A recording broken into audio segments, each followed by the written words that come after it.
শেখ হাসিনা চরিত্রে অভিনয় করার পর যে সমালোচনার শিকার হয়েছেন তিনি, তা নিয়ে প্রথমবার কথা বললেন অভিনেত্রী। সম্প্রতি একটি পডকাস্টে তাকে প্রশ্ন করা হয়, আপনি কি শেখ হাসিনার চরিত্রে অভিনয় করার কারণে অনুশোচনায় ভোগেন? এ প্রশ্নের উত্তর ফারিয়া ইংরেজিতে দেন, যার বাংলা করলে দাঁড়ায়, আমি বলতে চাই এখানে অনুশোচনার মতো কিছুই নেই।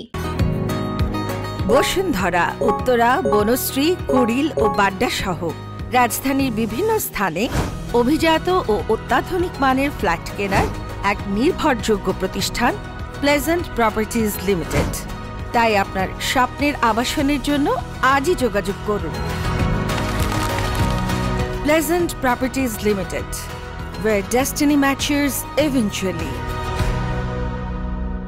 আমরা শিল্পীরা 5:30টায় ঘুম থেকে উঠে গভীর রাত পর্যন্ত কাজ করি। এর পেছনে অনেক শারীরিক পরিশ্রম যায়। মুজিব সিনেমার জন্য 2019 থেকে 2023 সাল এই 5 বছর আমি একই লুকে নিজেকে মেনটেন করেছি। চুলে কোনো রং করিনি, কালো চুল নিয়ে ঘুরেছি এই চরিত্রটির জন্য। একটা নির্দিষ্ট পরিমাণ শারীরিক ওজনের মধ্যে থাকতে হয়েছে। তিনি বলেন, আমি বলতে চাইছি এই সিনেমার জন্য আমি আমার জীবনের দীর্ঘ 5 বছর দিয়েছি। ফলে সেই কাজটিকে নিয়ে যদি অনুশোচনা করি তাহলে আমার পেশাকেই অপমান করা হবে।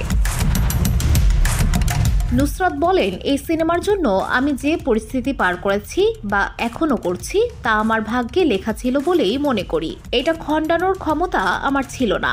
একটি দেশের সরকারি পর্যায় থেকে কোনো কাজের প্রস্তাব এলে তার নিজের অত পছন্দ না হলেও মানা করা যায় না।